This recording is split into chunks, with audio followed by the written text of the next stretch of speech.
1, le journal des médias. Et puis encore du changement en vue à Télématin.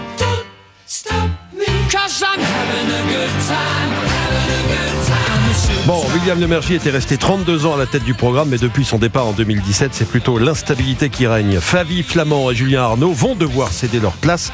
Après seulement un an, selon le Parisien aujourd'hui en France, la direction de France Télévisions veut permuter le duo du week-end avec celui de la semaine.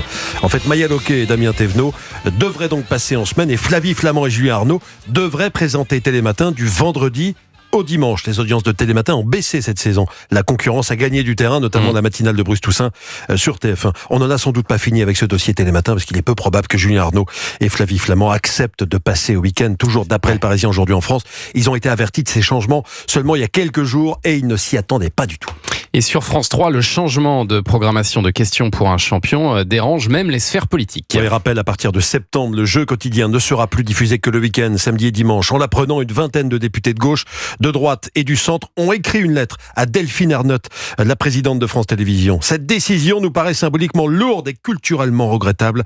Au-delà d'un simple programme télévisé, Question pour un champion est une institution populaire, culturelle et intergénérationnelle et qui fait pleinement partie du patrimoine audiovisuel français. C'est ce qu'ont écrit les députés. Une pétition a aussi été lancée. Elle a récolté pour l'instant près de 20 000 signatures en moins d'une semaine. Et puis un artiste qui a disparu des médias depuis longtemps va faire une apparition sur TF1. Mais non. Jean-Jacques Goldman, a accepté, c'est exceptionnel, de donner une interview exclusive pour un documentaire consacré à l'histoire des Enfoirés. C'est ce que révèle le site Pure Média. C'est un gros coup pour TF1, d'autant que le chanteur qui a composé le célèbre hymne des Restos du Cœur en 85 s'est retiré de la troupe il y a presque 10 ans. Il ne sera pas le seul à apparaître à l'écran.